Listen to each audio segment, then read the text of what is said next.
मंडळी नमस्कार. मनुष्याचं जीवन काही विचित्रच आहे ना. बघा, माणसाच्या जीवनामध्ये सुरुवातीची 25 वर्ष ही शिक्षणाकडे जातात. करिअरच्या माध्यमातून, करिअरच्या दृष्टीनं एक मिळगतीचा सोर्स म्हणून, काही अंशी नोकरीचे पर्याय निवडण्यासाठी त्या पद्धतीचे कोर्स केले जातात. आणि व्यवसाय दृष्टीनं जर इंटरेस्ट असेल तर व्यवसायाचा पाथ निवडला जातो. 25 वर्ष ही शिक्षणामध्ये गेली.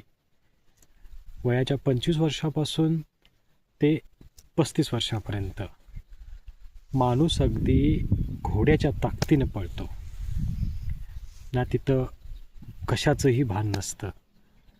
अगदी वाऱ्याच्या वेगानं धावतो, पळतो, कारण अंगात तेवढी ताकद असते. वयवर्ष 35 लागलं की माणूस अगदी संसाराच्या ओझ्यामध्ये पूर्णपणे गुरफटून जातो आणि स्वतःची अवस्था जणू काही गाढवाप्रमाणे होऊन जाते.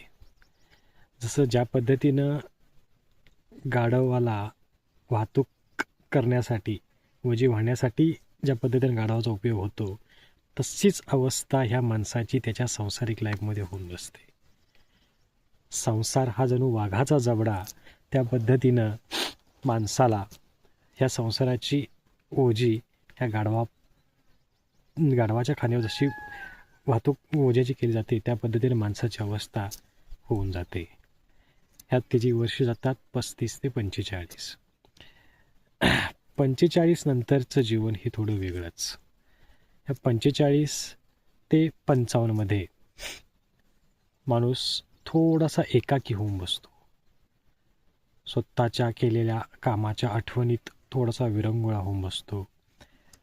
ह्या वयामध्ये थोडीशी ताकद राहिलेली नसते, पण समोरच्याची अपेक्षा मात्र जास्त असते की त्यानं त्या पद्धतीत काम केलं पाहिजे.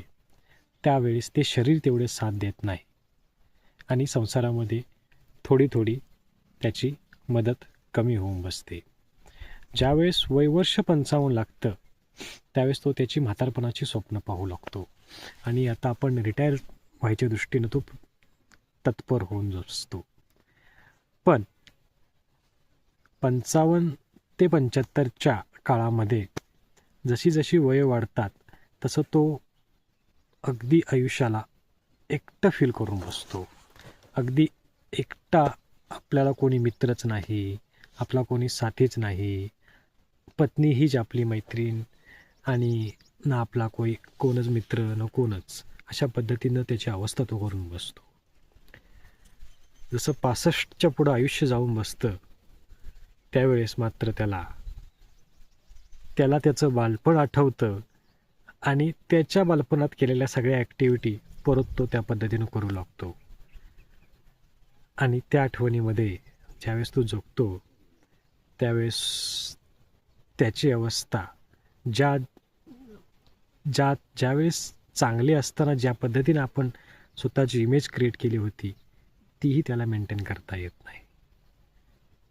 का हो? हे असंच आहे का माणसाचं जीवन?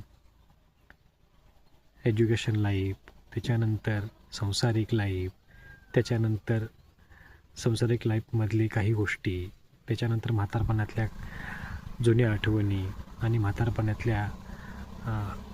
म्हातारपणातल्या गोष्टी, ह्याच्यामुळे